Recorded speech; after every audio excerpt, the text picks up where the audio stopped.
प्रणाम कंस। छिपे रहकर दूर से ही प्रणाम करोगे? सामने आओ बकासुर।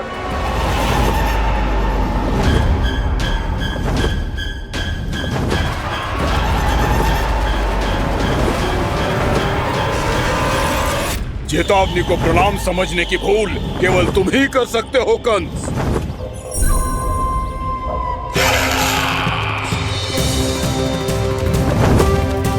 अनगिनत युद्ध करने के बाद भी जिसने पराजय का कड़वा स्वाद न चखा हो, उस अपराजय विजेता का अपमान करने की मूर्खता केवल तुम ही कर सकते हो बकासुर। अपने दिव्य अस्त्रों से किसे भयभीत कर रहे हो कंस? उसे जिसे संपूर्ण देवता भी मिलकर परास्त नहीं कर पाए थे। समय के साथ तुम्हारी स्मरण शक्ति पर धूल लग गई है बकासुर। भूल गए हो तुम अभी कुछ ही क्षण पहले जिस दिव्य अस्त्रधारी का तुम उपहास उड़ा रहे थे, उसी ने परास्त किया था तुम्हें। उस दिन तुम्हारे प्राण देह के इस बंधन से मुक्त हो जाते यदि तुम्हारी बहन पूतना ने तुम्हारे जीवन दान के लिए विनती न की होती तो यही स्मरण कराने के लिए बुलाया है मुझे? संधि करने के लिए बुलाया है। असंभव है ये। तुम्हारा मित्र वत्सासुर वीर गति को प्राप्त हो चुका है। जानते हो किसने की उसकी हत्या?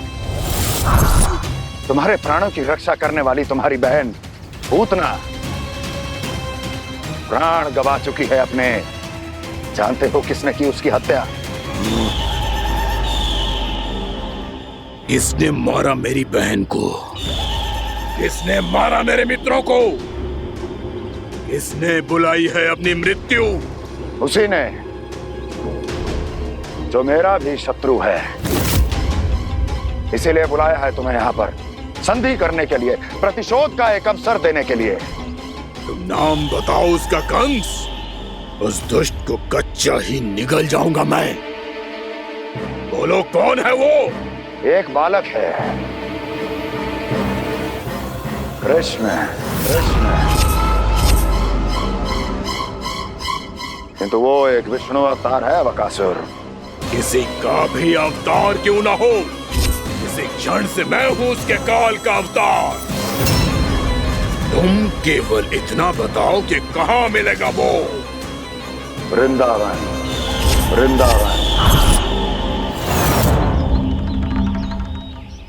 कान्हा, आजा, पूजा आरंभ करते हैं। नहीं प्रभु,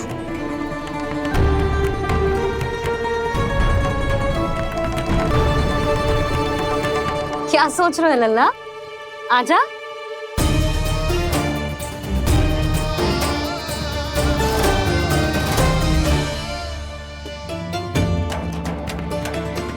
पहले इस राक्षस का सामना करना होगा मुझे, अन्यथा यह शुभ दिन को सबके लिए अशुभ बना देगा।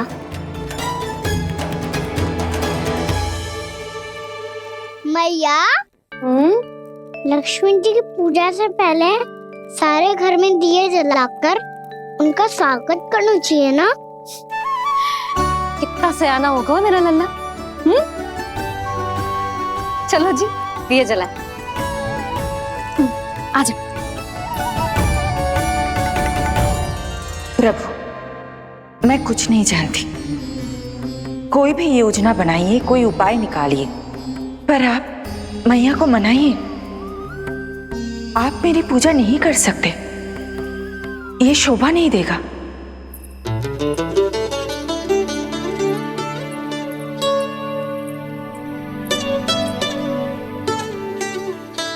पहला दिया जलाएगो लल्ला? हाँ मैया। ले, ध्यान से लल्ला।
ये इतनी शीघ्र पहुंच गया यहाँ?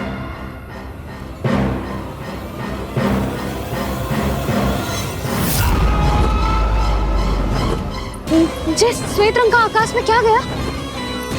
सुनो जी, देखो आपने। ये तो अवश्य ही बहुत अशुभ संकेत है जी। कहाँ है वो? कहाँ है विष्णु अवतार कृष्ण? दिवाली के शुभ दिन अशुभ संकेत की बात करियो मैया। ये तो कयूर तीव्र चलने के कारण मुझे है, फिर से चला लेंगे। साधारण दीपक ही तो है ये साधारण ना है लल्ला। दीपावली के दीपों का बहुत विशेष महत्व होता है। तो है मैया। वनवास के बाद जब राम जी लौटकर आ रहे थे तब उनके स्वागत में पूरी अयोध्या में ये दीप जलाए गए थे। दीपावली अमावस्या की रात को पड़ती है और रात का अंधेरा मन के भीतर के उस अंधेरे का प्रतीक होता है जो बुराई को शक्ति देता है।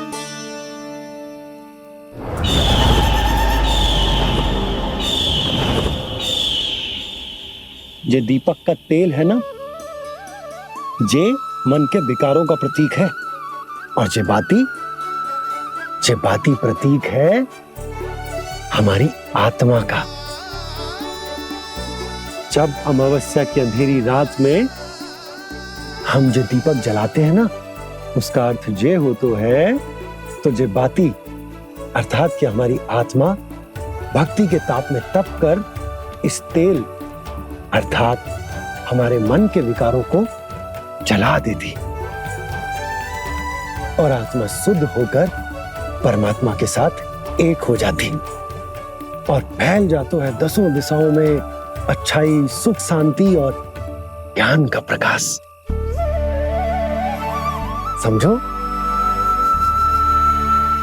साधारण अर्थ में कहते हैं कि दीपावली की रात जो दीपक का प्रकाश होता है ना, वो रावण की बुराई पर राम जी की अच्छाई का, उनकी जीत का प्रतीक होता है। समझ गो मैया, सब समझ गो।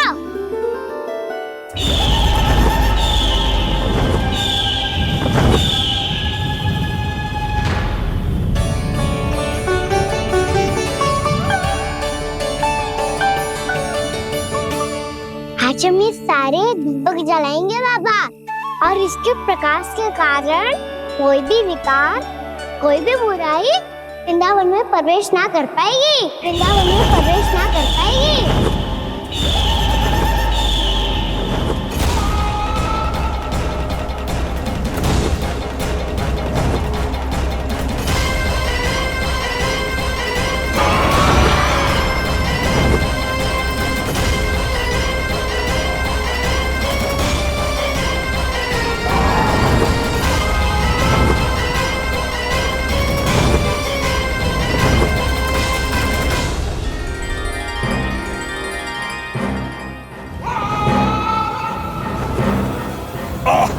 इतना तीव्र प्रकाश, इसके कारण तो कुछ देखना भी कठिन हो गया है।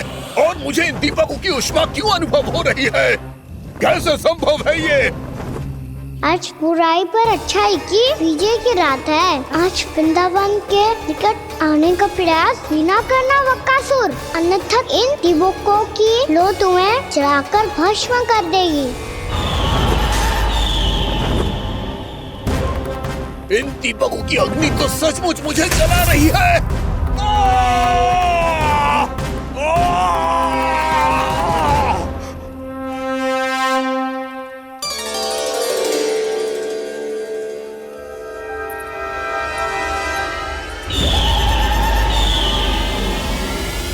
सारे देवता भी मिलकर मुझे नहीं रोक पाए थे। इन नन्हे दीपकों में इतना सामर्थ्य कहां जो मेरे पांव को बांध पाए।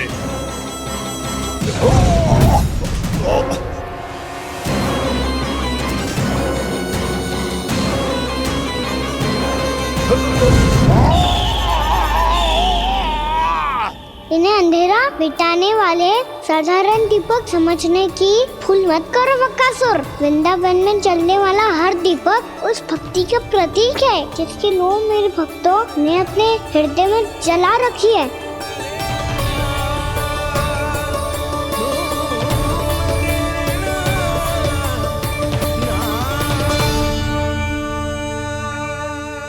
भक्ति की शक्ति के आगे तो रावण को भी हारना पड़ा था बकासुर।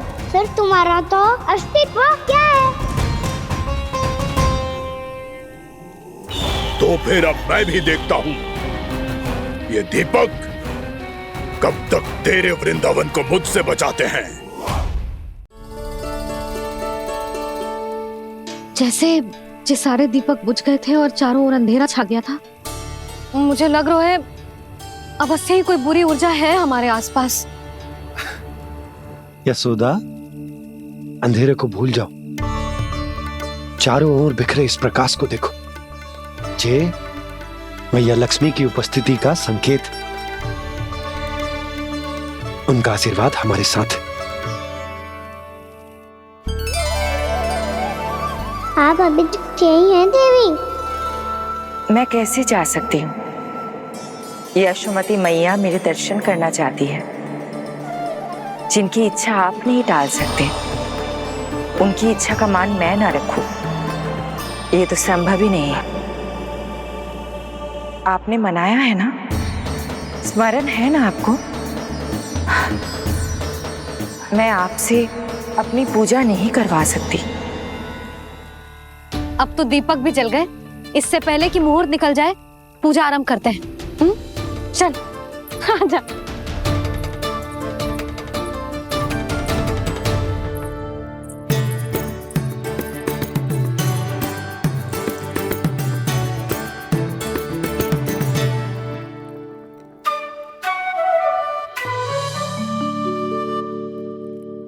यदि हमारे आसपास कोई बुरी ऊर्जा ना है और यदि लक्ष्मी जी की कृपा सच्ची में हम पे है, तो जब तक हमारी पूजा समाप्त होगी ना कान्हा, तब तक इस केले के आगे का भाग अपने आप दब जाएगा।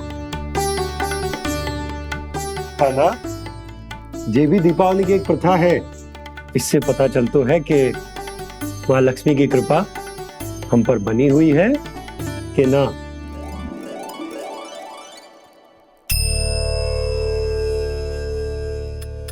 हे लक्ष्मी मैया, हम सबकी पूजा स्वीकार करो, आप हमें आशीर्वाद दो।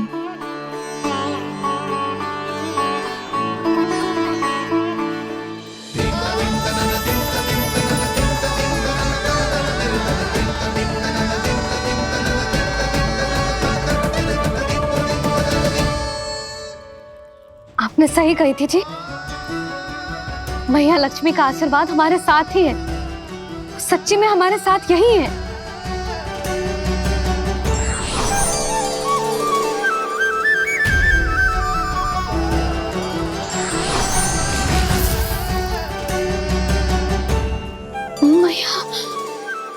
मैया लक्ष्मी ने साक्षात दर्शन दिए जी हमें।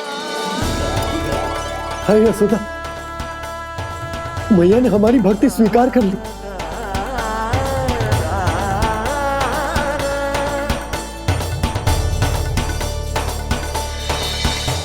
आजा नन्ना, यहाँ बैठ, पूजा आरंभ कर दे। आजा।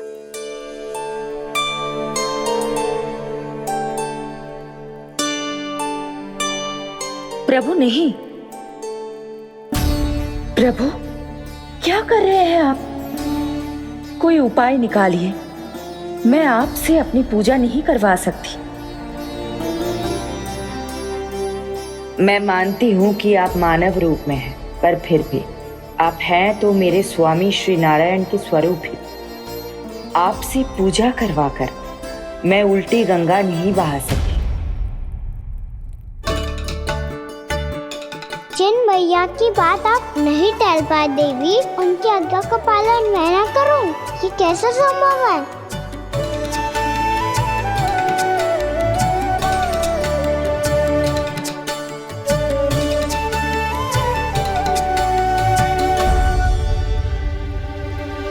पर आप इतनी विचलित क्यों हो रहे हो?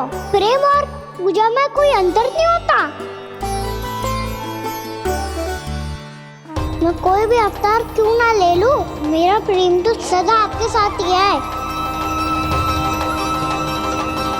तो फिर मैं आपकी पूजा करूं या आप मेरी, इससे क्या अंतर पड़ता है?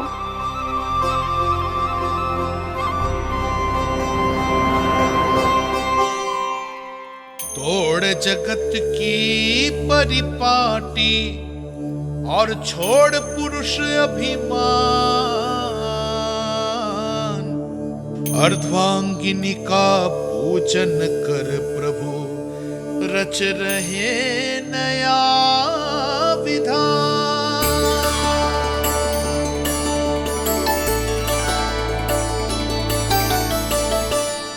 इस अवतार में मुझे आपका साथ कब मिलेगा प्रभु? विदर्भ के राजा विष्णुक की पुत्री रुक्मणी के रूप में शीघ्र ही आपका जन्म होगा। पर हमारे मिलन के लिए आपको थोड़ी लंबी प्रतीक्षा करनी होगी देवी, क्योंकि उसके पहले मुझे अपने अन्य दायित्व निभाने हैं और कंस के राक्षसों का सामना भी तो करना है।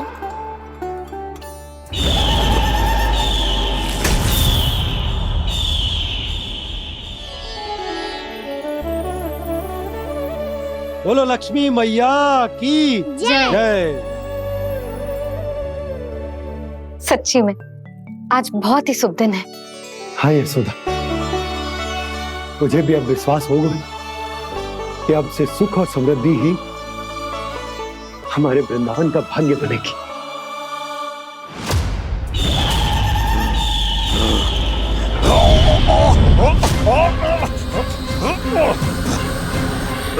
इन दीपकों का प्रकाश सैकड़ों सूर्यों की भांति चुभ रहा है मुझे।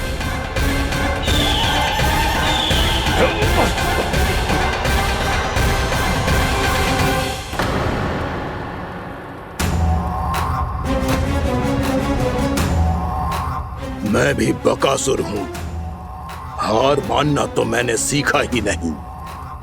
इसी वन में घात लगाकर बैठा रहूंगा। जैसे ही ये दीपक बुझेंगे, मैं इस वृंदावन पर और उस विष्णु अवतार पर आक्रमण कर दूंगा। नहीं छोड़ूंगा उस मायावी कृष्ण को। उसने मेरी बहन पूतना का वध किया है। नहीं छोड़ूंगा उस मायावी कृष्ण को। नहीं छोड़ूंगा उस मायावी कृष्ण को। चाहे जितनी बार मेरा नाम जप लो बकासुर, इसका फल तो तुम्हें कल ही मिलेगा।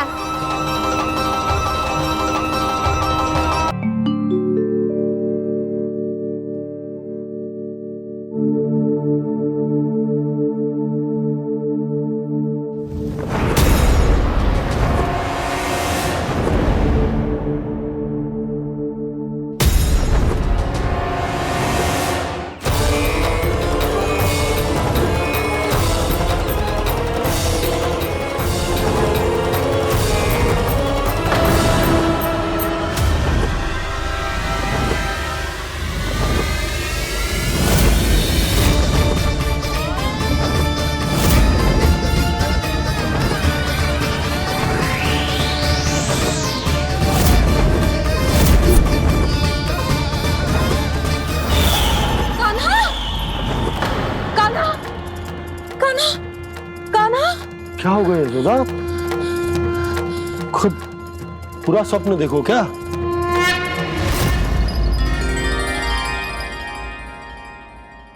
अरे वाह कान्हा, आज तो समय से पहले ही तैयार होगा तू।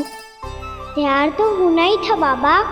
इससे पहले कि राक्षस वृंदावन आकर विध्वंस करे, मुझे वन जाके उसका सामना करना है। मैया शीघ्र भोजन बांधो, गौचरण के लिए विलंब हो रहा है। ना, आज कहीं ना जाएगा तू। आज घर पे विश्राम कर। ऐसा क्यों कह रही हो यशोदा? हर बार क्यों का उत्तर देना आवश्यक ना है जी। मैं ना चाहती आज ये जाए, तुझे ना जाएगा बस। और जे ही क्यों, आज अन्य बालक भी वन में ना जाएंगे गौचारण के लिए। अब पोपो को भेज दो। पर मैया गौचरण कराना तो मेरा दायित्व है। और तेरी देखभाल करना, तुझे सुरक्षित रखना मेरा दायित्व है। बाबा,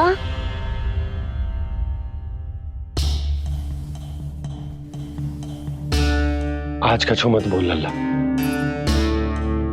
कभी कभी तेरी मैया को मना पाना मेरे बस की भी बात ना होती। आज कछु ऐसो ही दिन है। तूने देखो ना कैसे निर्णय करके बैठ गई है। इससे पहले कि वो राक्षस जगजा और वृंदावन वासियों को कोई हानि पहुंचाए, मुझे वहां पहुंचना पड़ेगा। पर कैसे?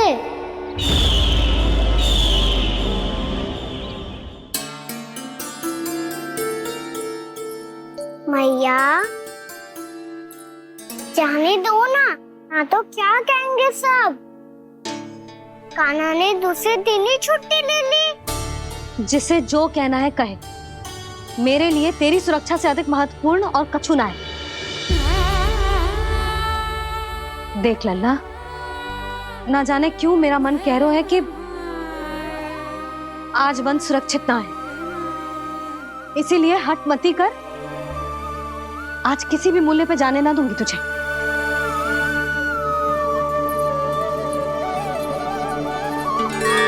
मैया ने ठान लिया, आज वन जाना है तो कोई और ही उपाय खोजना पड़ेगा यहाँ से निकलने का। सुनो, आज गौचारण के लिए गोप जा रहे हैं। हमारी छुट्टी है आज। पर क्यों बलराम? वो तो कान्हा ही जाने। सारी मैया ऐसी होती है क्या मुन्नी? पहले सेमी कहती है कि बड़ी हो जाओ, सब कुछ नियम से किया करो, अनुशासन सीखो। सेमी उसे तुड़वा के कहती है आपकी छुट्टी। तू चाहे जितना भी स्वांग कर ले लल्ला, कछु भी कह ले, कछु भी कर ले, मैं तो तुझे बाहर ना जाने दूंगी। वन छोड़, मैं तो तुझे चौबारे तक भी जाने की आज्ञा ना दूंगी आज। चल पी ले अब।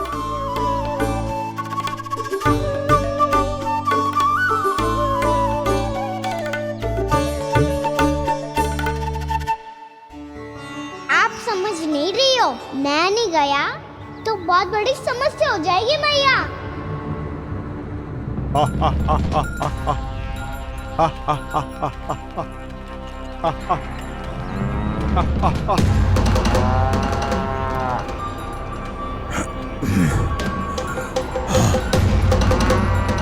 दिन निकले पूरे प्रहर बीत गया।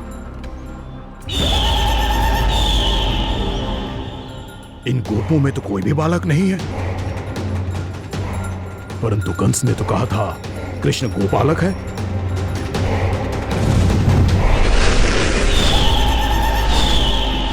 लगता है मुझसे भयभीत हो गया है वो, तभी तो आज गौचारण के लिए नहीं आया। पर मैं भी बकासुर हूँ, जल में छिपी हुई मछलियों को ढूंढ निकालना बहुत अच्छी तरह आता है मुझे।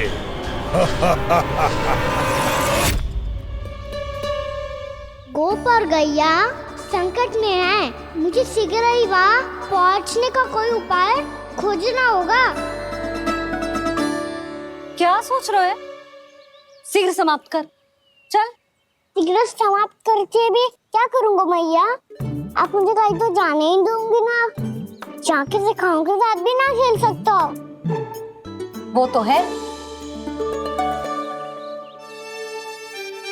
पर मैं भी तो हूँ, मेरे साथ तो खेल सकते हो है ना? सच्ची?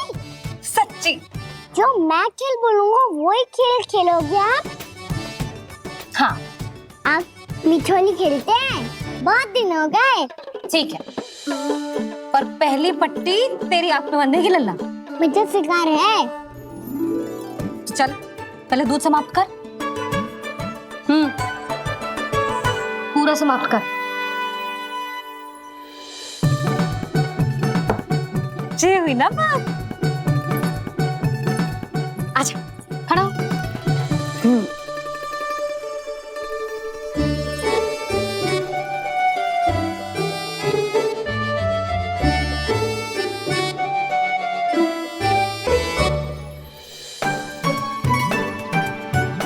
कुछ दिख तो ना रहा।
मैं यहाँ हूँ।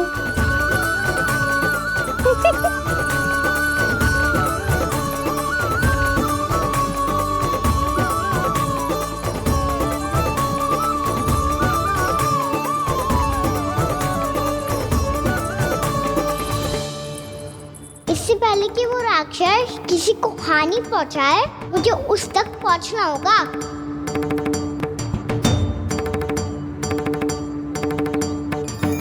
सिगरता करनी होगी मुझे।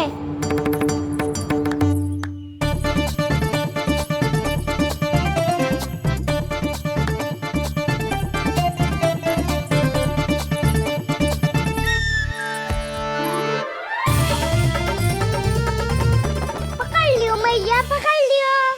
हाँ हाँ पकड़ लियो। पर तू तो अभी वहां था ना, यहाँ कैसे आ गया?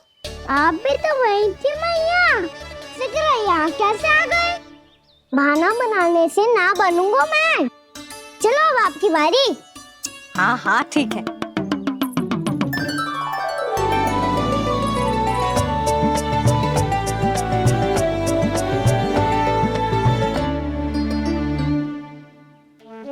क्षमा करना मैया, पर मुझे जाना पड़ेगा।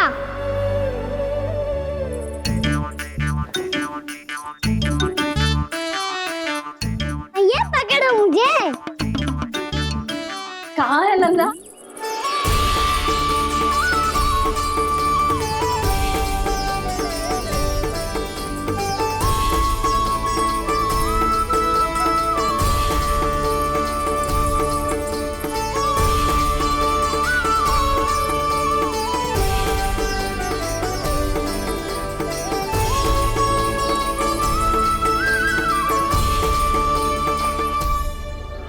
योजना सफल हो गई।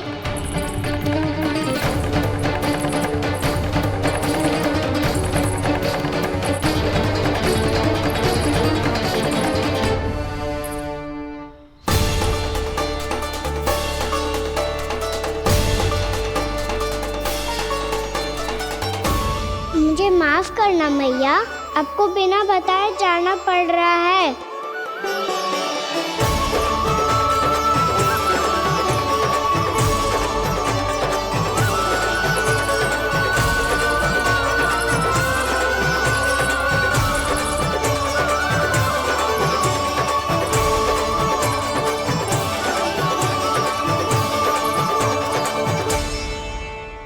कोई खेल भी ना मिल रहा है अभी तक। कहना तो अभी बता दे तो। हो तो ना सवाल, वो देख।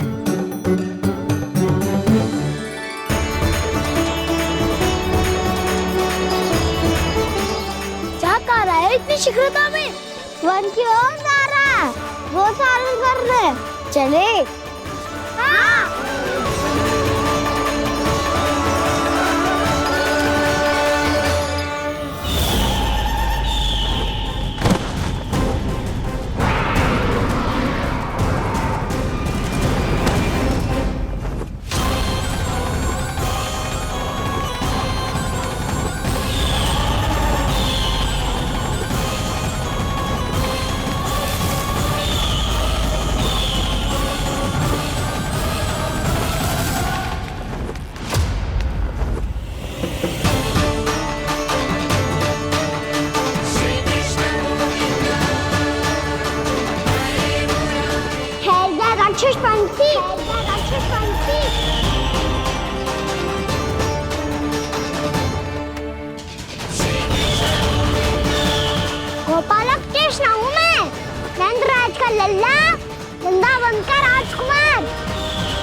तू है कृष्ण?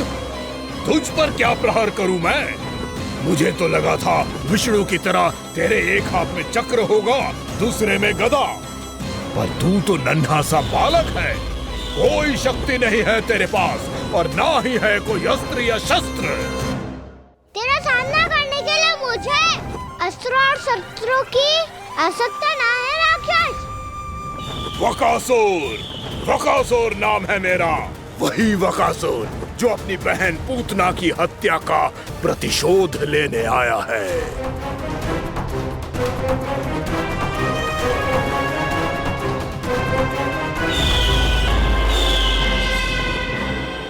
जानता है, इंद्र, अग्नि, वायु, वरुण, यम या कोई भी अन्य देवता, कोई मेरे समान शक्तिशाली नहीं है।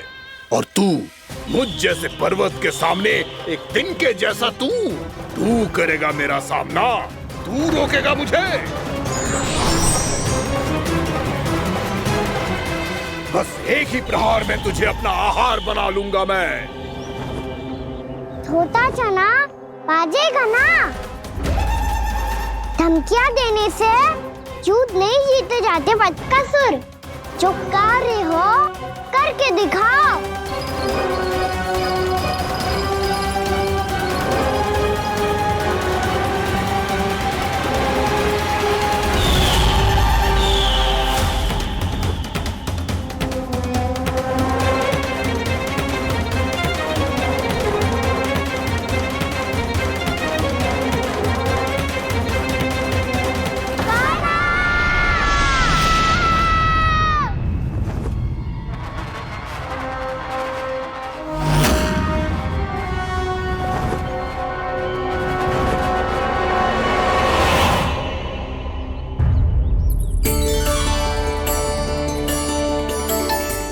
लल्ला, देख तेरी मैया थक गई है अब बस कर लल्ला, ताली बजा। कान्हा, अब बस कर।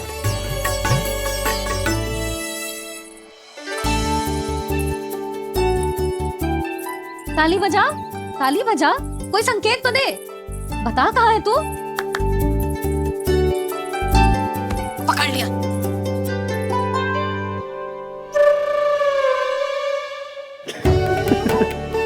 आप भी ना बड़े हो गए हो पर बचपना ना गया आपका ना। बच्चे कहाँ गया? जी रोकान।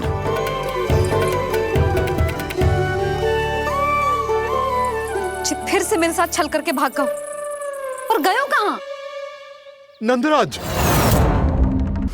नंदराज, भानु, वो पंछी, राक्षस पंछी, बहुत बड़ा पंछी। भानु, राक्षस, राक्षस। भानु, क्या होगा? तुम बैठो, यशोदा जल लेकर आओ, बैठो।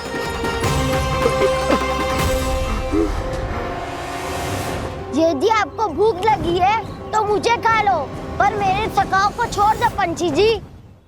आप मुझे ही खा लो, लेकिन कान्हा को छोड़ दो।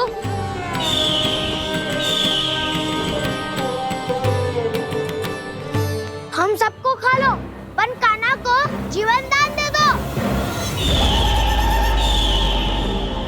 कितनी अद्भुत है प्रभु के सखाओं की ये भावना कि सखा के प्राण को बचाने के लिए अपने प्राणों का त्याग करने को भी तत्पर हैं ये सब। देवराज, वैसे तो प्रभु क्षण भर में सब कुछ संभाल सकते हैं, पर हमें अपना कर्तव्य निभाना होगा। प्रभु की सहायता हमें करनी होगी। हाँ देवराज, प्रभु की सहायता करनी चाहिए हमें। स्वयं नारायण की कृपा है हमारे मित्र पर, उसे छोड़ दो, अन्यथा देवता तुम्हें नहीं छोड़ेंगे। पर मैं देवता के आने की प्रतीक्षा नहीं करूंगा। मेरे भाई को इसी क्षण मुक्त कर दो असुर, या फिर मेरा सामना करने के लिए तैयार हो जाओ। आवश्यकता पड़ी तो तुम्हारा उधर फाड़ के भी अपने भाई की रक्षा करूंगा मैं। तो फिर आ बालक, तुझे भी तेरे भाई के पास पहुंचा देता हूँ मैं। प्रयास करके तो देखो दोस्त, तुम्हारे चोंच के टुकड़े टुकड़े ना कर दिए तो मेरा नाम भी बलराम नहीं, तो मेरा नाम भी बलराम नहीं।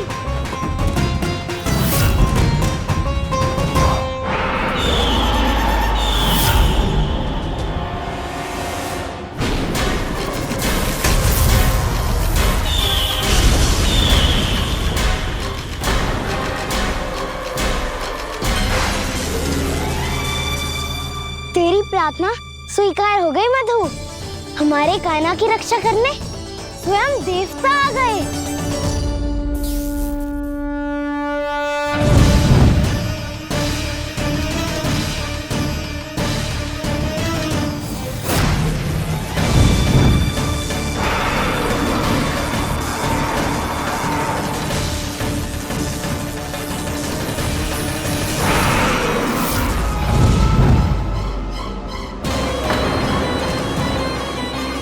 मत करो इंद्र, अपने वज्र का प्रयोग मत करो। तुम्हारे प्रहार से मुझे गुदगुदी हो रही है।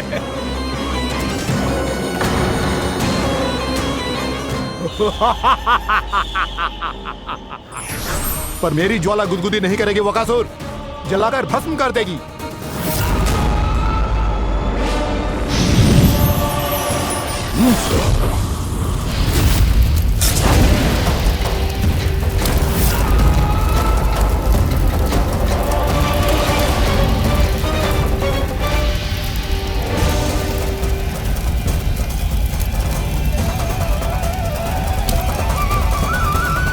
क्या बहुत बहुत बड़ो पंछी। पंछी? बहुत बड़ो पंछी। पंछी नहीं, वो राक्षस कान्हा को निगल गया। हाँ?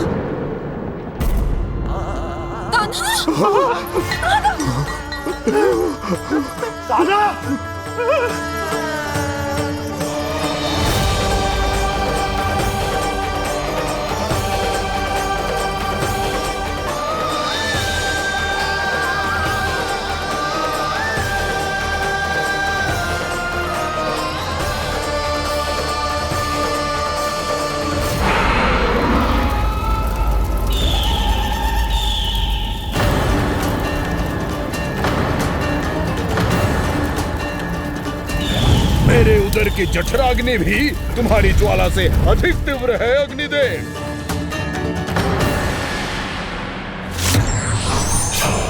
अब यम का पाश ही दंड देगा इसे।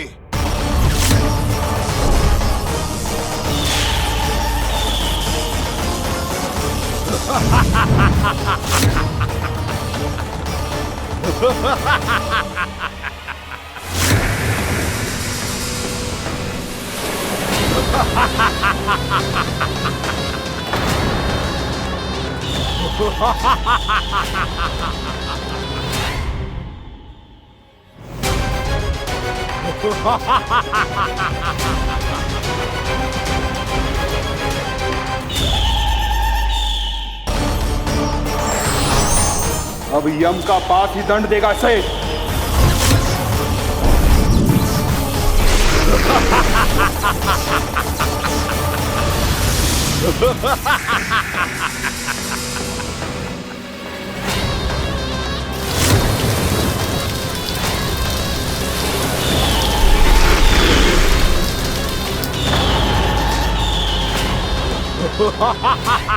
तूने जल की धार को भले ही काट दिया हो दुष्ट, पर हिम में धार नहीं होती। अब मेरी हिम शक्ति तुझे जमाकर नष्ट कर देगी।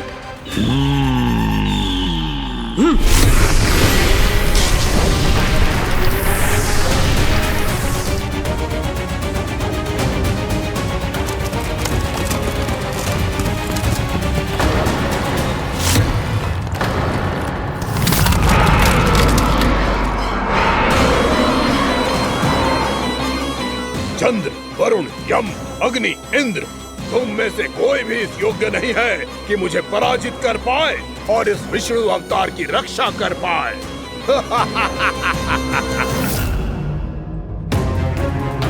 इस असुर को देवता कुछ ना बिगाड़ पा रहे हैं। अब क्या होगा कान्हा का? बकासुर, मैं अपनी किरणों की ताप से तुझे छलनी छलनी कर दूंगा।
कार्तिकेय, इस असुर के उदर को फाड़कर अपने पिता के सखा श्री कृष्ण को मुक्त कराओ पुत्र।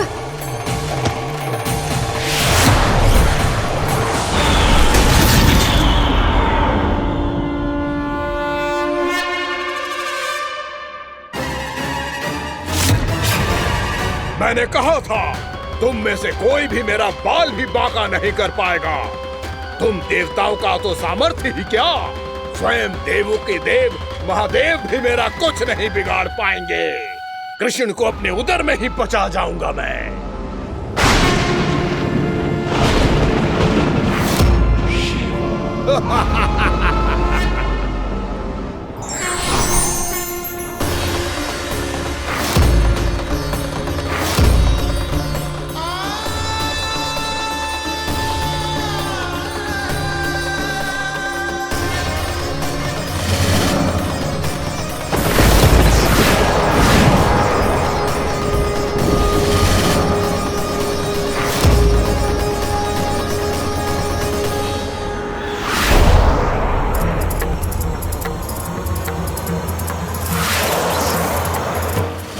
शिव शंकर का त्रिशूल है। एक ही बार में इस असुर का प्राण ले लेगा ये।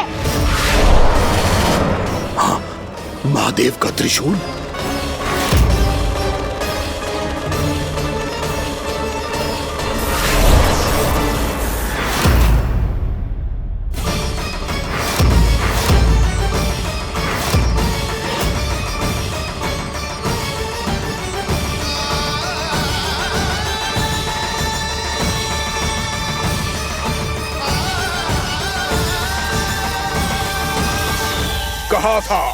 कहा था मैंने, स्वयं महादेव भी मेरा कुछ नहीं बिगाड़ सकते। अजय हूं मैं, अजय।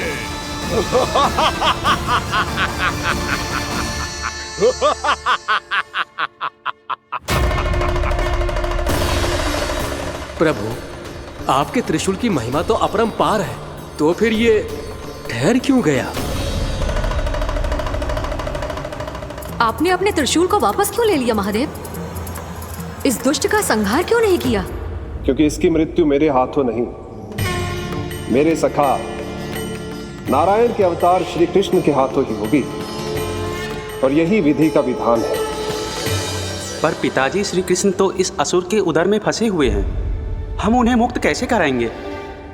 ये उन्हें स्वयं ही मुक्त करेगा पुत्र। श्री कृष्ण अपने अपमान से क्रोधित नहीं होते, पर अपने भक्तों का अपमान वो क्षण भर भी सहन नहीं कर पाते। वकासुर यही भूल कर रहा है, हम सबका निरंतर अपमान करके वो उन्हें क्रोध दिला रहा है। वो ये नहीं जानता कि शीघ्र ही उन्हें अपने उदर में रख पाना उसके लिए असंभव हो जाएगा।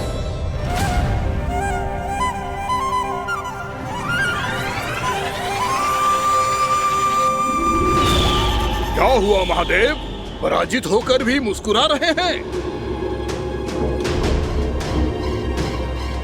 पर अब तो महादेव कहलाने के भी योग्य नहीं रहे आप। असफल देवताओं की इस अयोग्य सेना को लेकर चले जाइए यहाँ से। ना ये मेरा सामना कर सकते हैं और ना ही आप।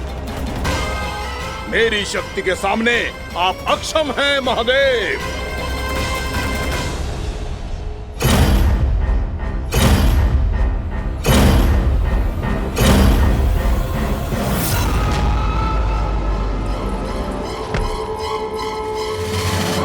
सुधा, जिस दुष्ट ने मेरे लल्ला को निगलो है ना, भीतर से जलेगो, छटपटाएगो, पीड़ा से कराएगो।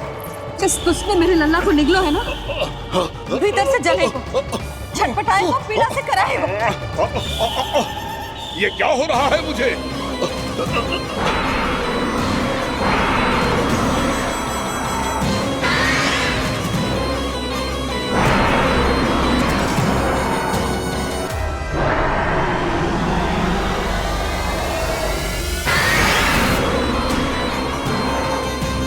मुझे ऐसा क्यों लग रहा है जैसे भीतर से जल रहा हूं मैं। ये क्या हो रहा है मुझे?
हे प्रभु, मैंने ऐसे कौन से कुकर्म किए थे कि मुझे ऐसी मृत्यु प्राप्त हुई? और ऐसे कौन से सुकर्म किए थे कि आपके हाथों से मुझे मोक्ष प्राप्त हुआ है प्रभु? में स्मरण करो, हे जरीफ की पुत्र बकासुर। स्मरण करो, कैसे अपने पिता की तरह अभिमान से भरे हुए थे तुम। स्मरण करो, कैसे हमें पराजित करने के लिए पूरी सृष्टि को संकट में डाल दिया था तुमने, और हमें विवश होकर पराजय स्वीकार करनी पड़ी थी। स्मरण करो, कैसे तुमने देवराज इंद्र का छत्र चुरा लिया था। पर यह सब भी पर्याप्त नहीं था बकासुर। तुम्हारे पापों का घड़ा तब भरा था जब तुमने देवी गंगा के जल में साधना करते हुए जजाली मुनि की तपस्या में व्यवधान डाला था।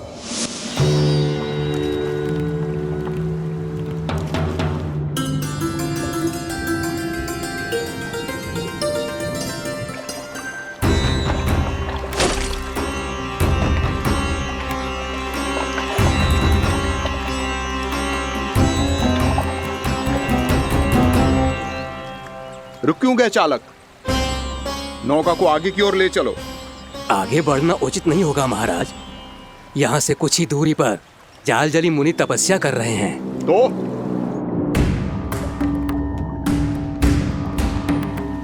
मेरे मत्स्य आखेट के क्षेत्र में इसने तपस्या करने की भूल की है। मेरे ही राज्य में मेरा कोई क्षेत्र मेरे लिए वर्जित हो, यह मुझे स्वीकार नहीं है। आपने पर्याप्त मत्स्य आखेट कर लिया है महाराज। यदि तुम इन मछलियों का आहार नहीं बनना चाहते हो, चुपचाप मेरी आज्ञा मानो।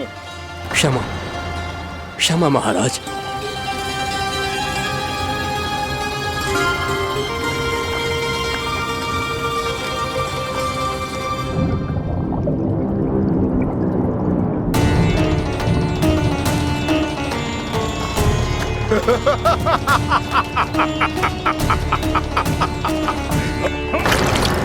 मुनिवर, रक्षा कीजिए, रक्षा कीजिए मुनिवर। हमारे प्राण बचाइए मुनिवर, मुनिवर हमारे प्राण बचाइए।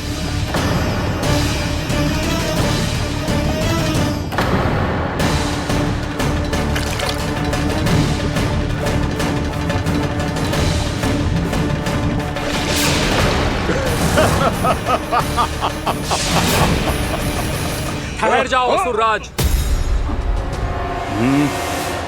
इन मछलियों को हानि ना पहुंचाओ। क्यों मुनि? अब मछलियां पकड़ने के लिए मुझे तुमसे आज्ञा लेनी पड़ेगी। तुमने तपस्या करने से पहले किससे आज्ञा ली थी? माँ गंगा से, इस जल में रहने वाली सभी मछलियों से। इस उपकार के बदले इन सभी मछलियों को रक्षा करने का वचन दिया था। इसीलिए असुरराज, मैं शांति से कह रहा हूं, इस स्थान को अशुद्ध ना करो।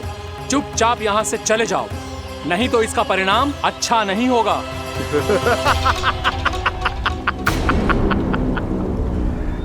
तुम जिन देवताओं की तपस्या कर रहे हो ना मुनि, उन्होंने भी मेरा कुछ नहीं बिगाड़ पाया था, और तुम मुझे धमकी देने का दुस्साहस कर रहे हो।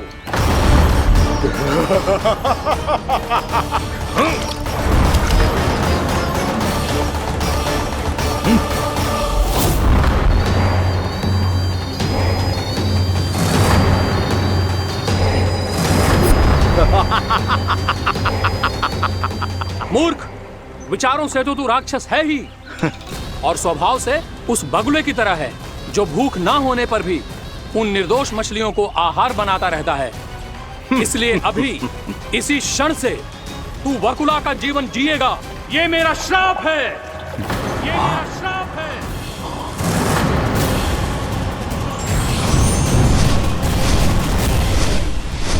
श्राप पाने के बाद तुम्हें आभास हुआ कि तुमने कितना बड़ा अपराध किया था, और तब तुम जजाली मुनि से क्षमा याचना करने लगे। तुम्हारे अपराध बोध को जानकर मुनि से शांत हुए और उन्होंने तुम्हें वरदान दिया। श्राप से मुक्ति का एक ही मार्ग होता है असुर, पश्चाताप। तुम्हें अपने भूल का पश्चाताप है, इसीलिए मैं तुम्हें वरदान देता हूं। तुम्हें मेरे श्राप से मुक्ति अवश्य मिलेगी। स्वयं प्रभु श्री नारायण के अवतार इस बगुले के देह के बंधन से तुम्हें मुक्त करेंगे।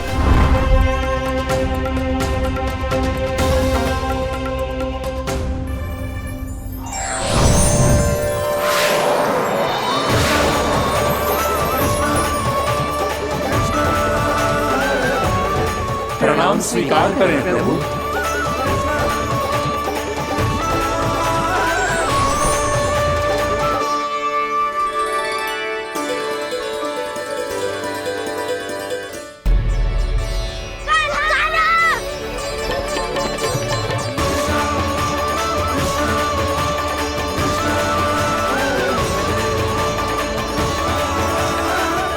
मुझे ना बताओ कि तुम सबने क्या देखा है, चाहे जो देखो है, बस मैया से कछु मत ही बताना।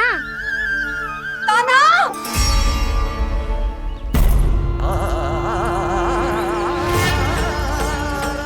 कान्हा! मेरा लल्ला!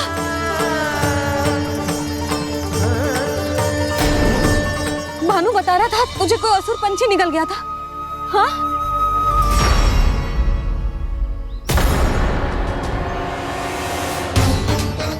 हे नारायण, ये क्या है?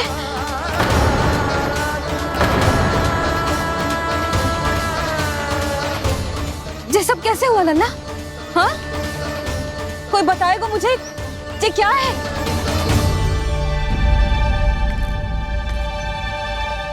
श्रीधामा, मधुमंगल, चिची को सब कुछ बता दो। ये असुर पक्षी मुझे निकलने वाला था रानी भाभी, तभी अंतिम क्षण में कान्हा ने आके मुझे बचा लियो। और ये असुर पक्षी ने कही कि यह है वृंदावन का राजकुमार, नंदराज का लल्ला। इसके होते कोई भी वृंदावन वासियों को हानि ना पहुंचा सकते। रानी भाभी, कान्हा ने अपने प्राणों की चिंता ना करी और इस क्रूर राक्षस से भिड़ गयो और इस राक्षस पक्षी ने इसे निगल लियो। इतना पर्याप्त है भोला काका, सब कुछ बताने की आवश्यकता नहीं है। ये सब देख के सारी बालक मंडली इतनी व्याकुल हो गई कि सबने अपने प्राण अर्पित कर दिए और इस असुर पक्षी से कहे कि हमें खा लो और हमारे सखा को छोड़ दो। इन बालकों का पराक्रम देख के सभी देवतागण यहाँ आ गए और उनके हृदय भी पिघल गए और उन्होंने इस राक्षस पक्षी से युद्ध करके इसे मार गिराया। देवताओं के राजा इंद्र के वज्र का प्रहार तो मैंने अपनी आंखों से देखा है ताई जी। और फिर उसके बाद अग्निदेव ने अग्निवस्त्र का प्रहार किया। जय ना काकी, वरुण देव, कार्तिकेय, यमदेव सबने मिलके युद्ध किया इस राक्षस से। कहा था अभी मत बोलना। अरे सब मिलके फंसा दोगे मुझे। जय माँ भद्रकाली, हमारे शिव शंकर भी आए थे छोटी माँ। जाओ आप भी। बाबा साईता, मुझे लगता है कि ये कान्हा भी इन्हीं देवताओं में से एक है। संभव तो है चीची, स्मरण है पूतना और तृणावर्त के आक्रमण के समय भी ऐसा ही हुआ था। सभी राक्षस मारे गए थे पर अपने कान्हा को एक खरोच तक न आई थी। हाँ जीजी, मुझे लगता था कि श्री नारायण की विशेष कृपा है हमारे कान्हा पे, पर अब तो देख के लग रहा है कि हमारा कान्हा ही स्वयं श्री नारायण है। या फिर उनका अवतार है ये। अरे बस करो तुम सब, ऐसा कछु ना है। अरे जितनी बात सुनी है उससे तो यही लग रहा है कि कान्हा देवताओं और असुरों की युद्ध के बीच में फंस गया था। उसका इस सब से कोई लेना देना ना है। तो फिर इसके तन पे एक भी खरोच क्यों ना आया नंदराज? हाँ,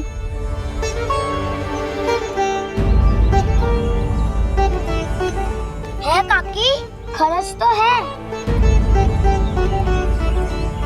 दिखा लल्ला। भैया बात पीड़ा आ रही है, कुछ करो ना। चिकोपिया भी ना अति करती है। श्री नारायण का अवतार हो तो इतनी तनिक सी खरोच पे ऐसे रो तो क्या? बस बहुत होगा। अब तो तुम सबने सीमा ही पार कर दी है। कभी से श्री नारायण बुलाते हो, कभी श्री नारायण का अवतार। तनिक कछु हो ना जातो है कि तुम सब कहानियां बुनने लगती हो। जे बस साधारण सा बालक है, मेरा लल्ला है जे, इसे भगवान मती बनाओ।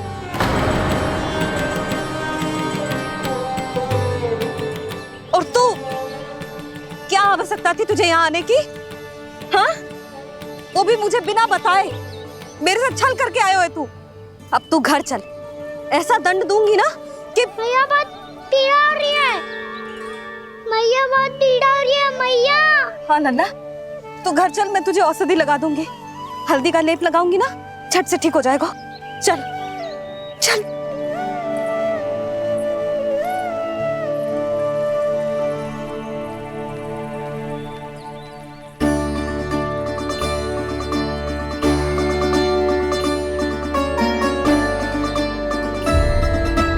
मैया बहुत पीड़ा हो रही है मैया।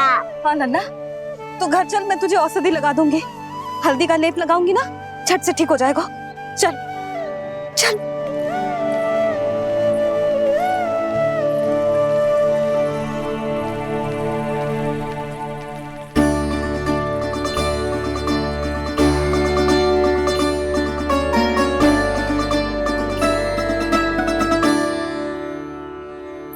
बस लल्ला बस, रो मत। चल चल चल, आजा। अभी औषधि लगाऊंगी ना, तेरी सारी पीड़ा लुप्त हो जाएगी। आजा आजा, बैठ जा लल्ला। अभी आई मैं। हाँ,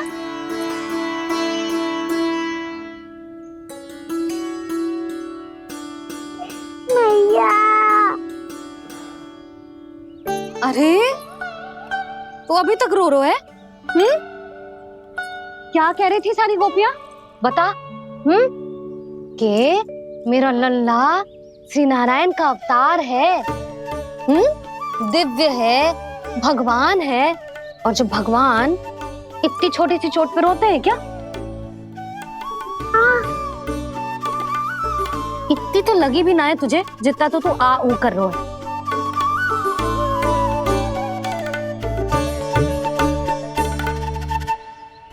आओ ना, करूंगो।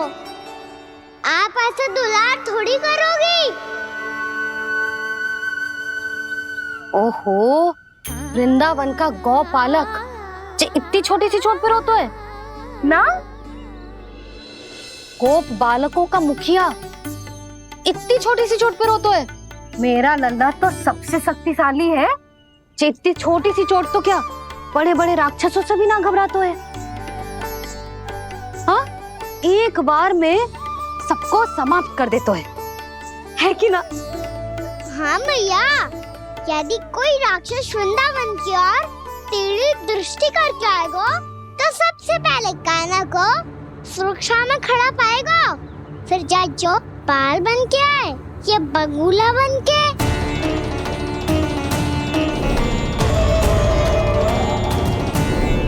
ना लल्ला, सोचो भी मती। वृंदावन की सुरक्षा करना तेरा दायित्व ना है। तुझे और कोई संकट का सामना करने की आवश्यकता ना है।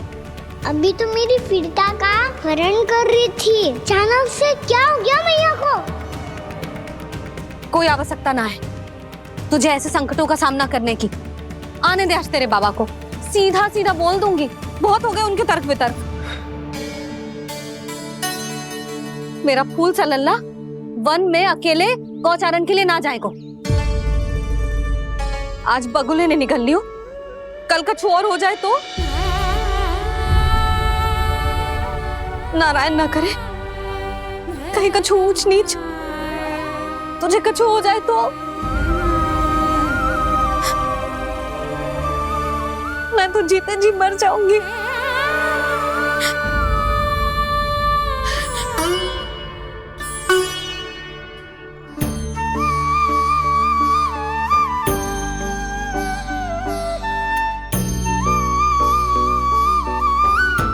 वीर लल्ला की वीर मैया इतनी से बात तो रोती है क्या? क्या करूं कान्हा, तुझे ऐसे बार बार संकट के मुंह में जाते हुए ना देख सकती मैं। तो फिर मैया मैं वचन देता हूँ, आज के बाद मैं गौचारण के लिए तभी जाऊंगा जब आप आज्ञा दोगी। पक्का छल ना करेगा ना मेरे साथ? मैंने कब छल करो मैया? अच्छा ठीक है, ना करूँगा छल। यदि आपसे पूछे बिना बाहर निकलो तो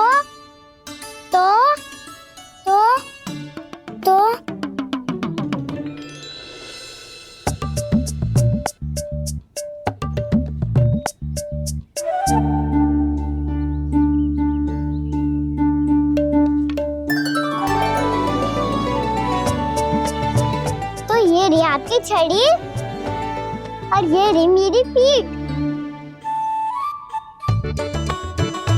सेक देना तापर तोड़।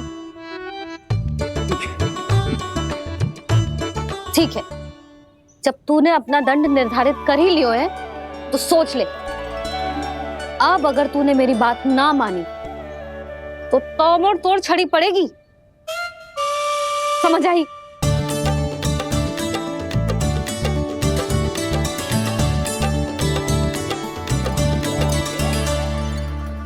अच्छा ही है कि कान्हा कुछ दिन घर ही रहे। आज वन में जो हुआ है अवश्य कंस ने ही करवाए हुए वो सब।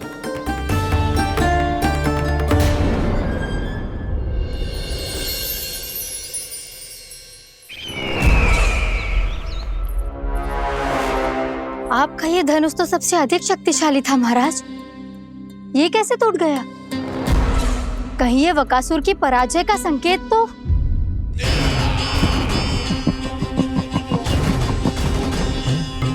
प्राप्ति, लगता है तुम्हें शुभ समाचार मिला नहीं। उस बकासुर ने उस विष्णु अवतार को जीवित ही निगल लिया है। अरे अब तक तो उस नन्हे से बालक को पचा भी चुका होगा वो। उसके तन में रक्त बनकर वो विष्णु अवतार और उसकी शक्तियां दौड़ रही होंगी। क्षमा कीजिए महाराज। क्षमा कीजिए, इस अशुभ से मुख से शुभ समाचार आने दो। माथे के बल को ढीला करो, चेहरे पर मुस्कान लाओ और कहो, महाराज, वृंदावन में मातम फैल चुका है। मैं ऐसा ही करता महाराज, यदि सूचना सत्य होती तो।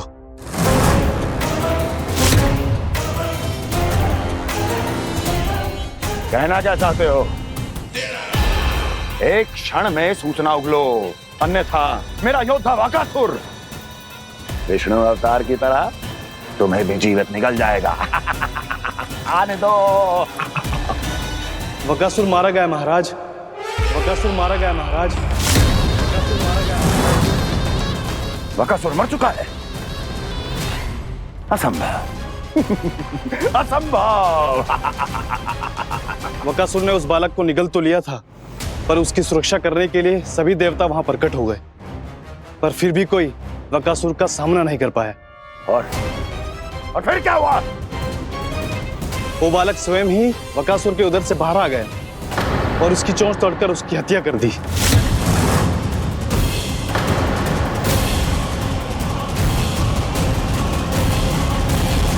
वन में बकासुर की चोंच टूट गई और यहाँ आपका ये धनुष।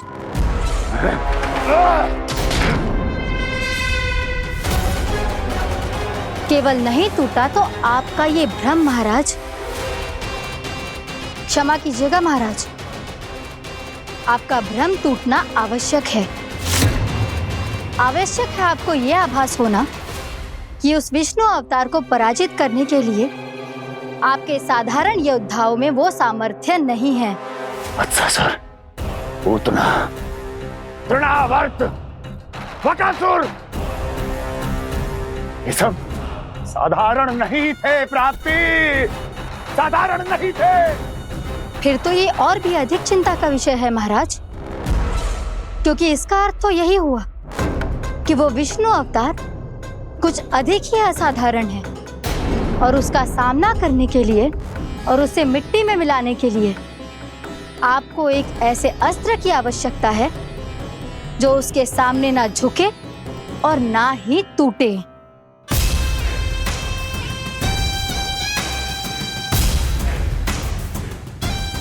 तो फिर मैं ऐसा ही असतर ढूंढूंगा, चाहे आकाश पाताल एक क्यों ना करना पड़े मुझे, 10 दिशाएं 14 भुवन क्यों ना नापने पड़े मुझे, मैं उस असतर को अवश्य ढूंढ निकालूंगा जो उस विष्णु अवतार के प्राणों की डोरी इस धनुष की तरह तोड़ सके।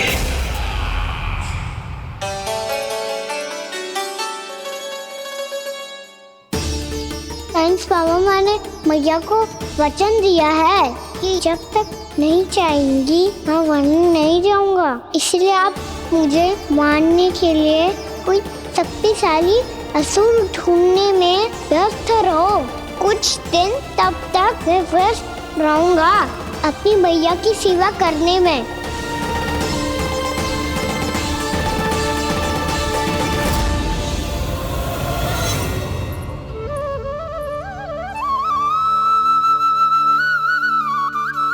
लो मैया, तुलसी जी को चढ़ाने के लिए जल।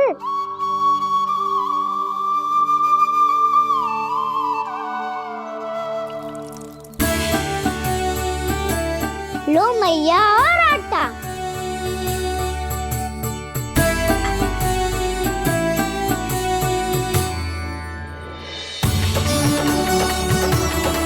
लो मैया, बेलन।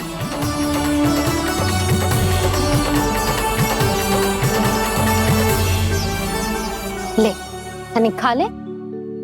ओ मैया, भूख ना लगी है। बिना भूख के खाने से क्या लाभ? और तेरा जब पेट तो कह रहा है कि उसे भोजन चाहिए, और लाभ कैसे ना है लल्ला? भोजन का लाभ है ना, तन को पोषण मिलेगो, स्वास्थ्य बनेगो, जे तेरी भुजाओं में शक्ति आ जाएगी ताऊ के जैसी, ताऊ से भी अधिक। तेरे जे केस भी लंबे हो जाएंगे। सच्ची मैया? सच्ची। माप के देख लियो नित्य दिन। तनिक खा।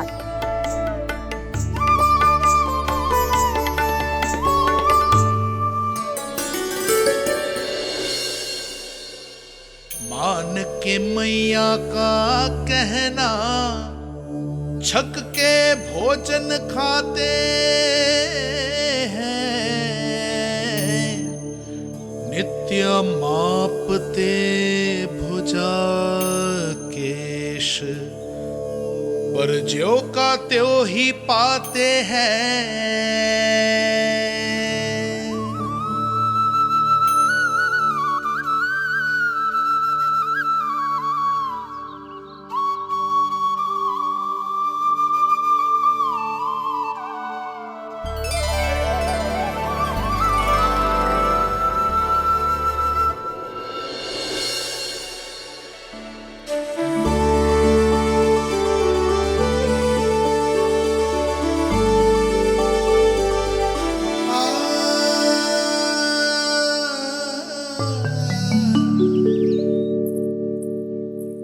ले लल्ला, फल खा ले।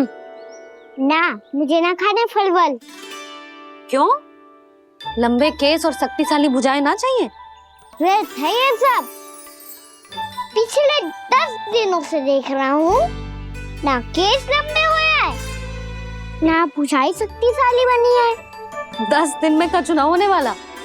10 सप्ताह ऐसे खाएगो ना, तब जाके कछु बदलाव दिखेगो। समझ आई? चल अब खा ले। वैसे भी मुझे बहुत सारी तैयारियां करनी है आज। इसीलिए भैया, एकादशी के व्रत के लिए लल्ला। सुनो जी, सारी सामग्री आ गई? हाँ, तुमने जो कही थी सब ले आए हूँ।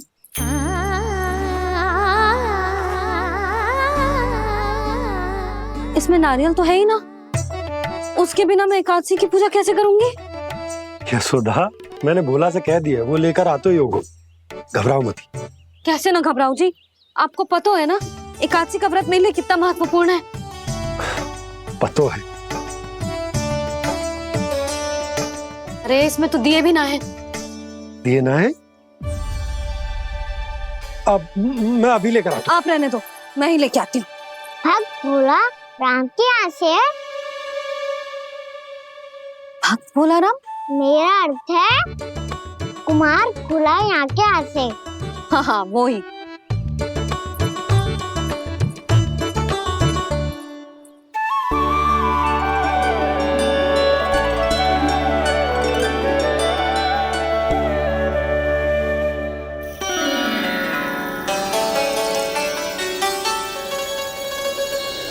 श्री हरि, श्री हरि, मेरे श्री हरि।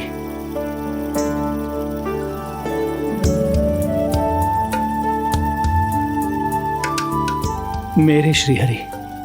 भोला राम, मेरी मटकी तैयार है। मेरे श्री हरि,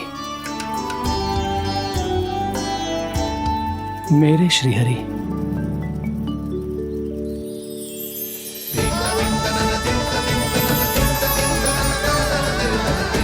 भोला राम,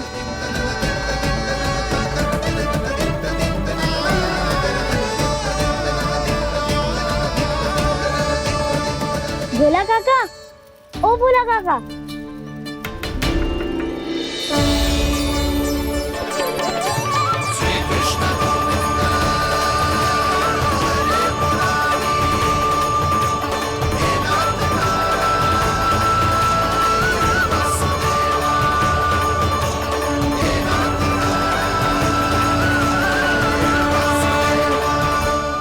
अरे श्री हरि प्रसन्न हो गए।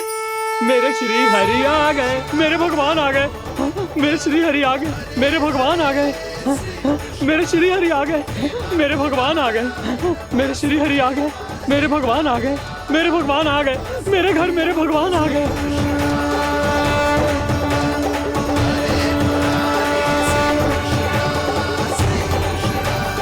मेरे घर आ गए, मेरे श्री हरि आ गए। हाँ मेरे श्री हरि आ गए। जे तो बावले थे ही, अब बालकन को भी साथ में मिला लिए। उज्जवल क्या कर रहा है? अरे ठहर जा भोला।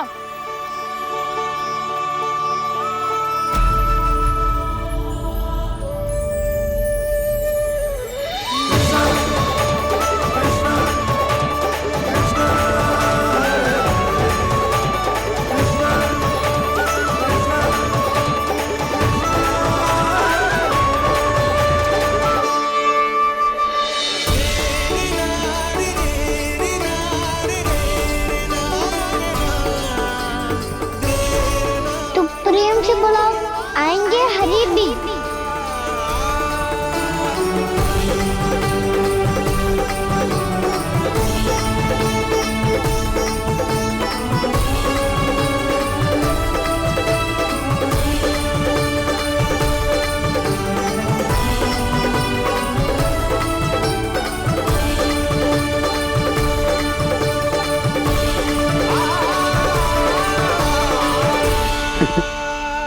क्या वो गाना? किसकी धुन में झूम रहा तू? निर्मल निशा भक्ति की धुन में।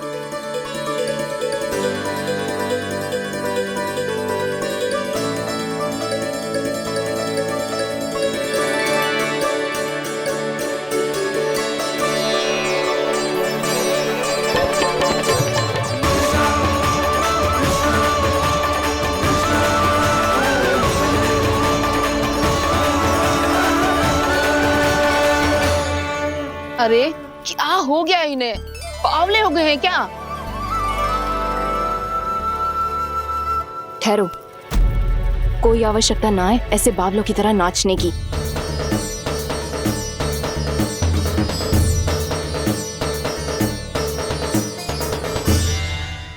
जे बावले ना है मौसी, भक्ति में रम गए। बस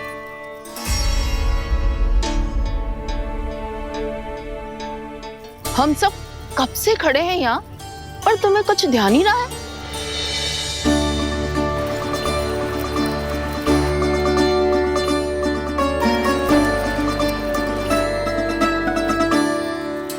नाच गाने में ऐसे मगन हुए कि हमें देखा भी ना। मुझे नाचते हुए देख मेरे श्री हरि को इतना आनंद आ रहा था कि मैं अपने आप को रोक नहीं सका। और वैसे भी मेरे जन्म का एकमात्र उद्देश्य है श्री हरि की सेवा करना, श्री हरि को प्रसन्न करना। तुम बावले हो भोलाराम या हमें बावला बना रहे हो? श्री हरि और तुम्हें देख रहे हैं? हाँ, अभी वो यहीं थे, देख रहे थे। भोला काका, आपने भी ना अति कर दी अब। हमें भी बताओ तनी, कहाँ थे श्री हरि?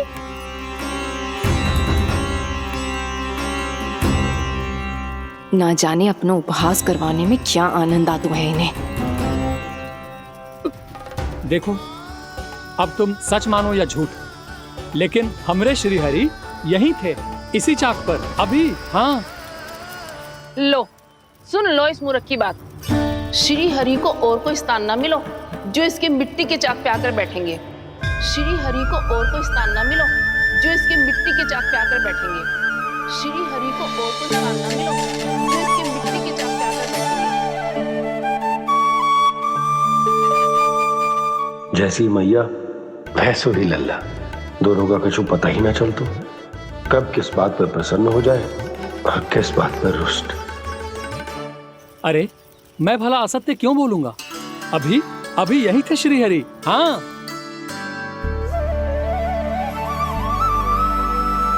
हाँ, जैसे श्री हरि को तो कोई कार्य है ही ना, वो तो आतुर होके बैठे रहते हैं कब तुम हरि हरि बुलाओ और वो दौड़े चले आए।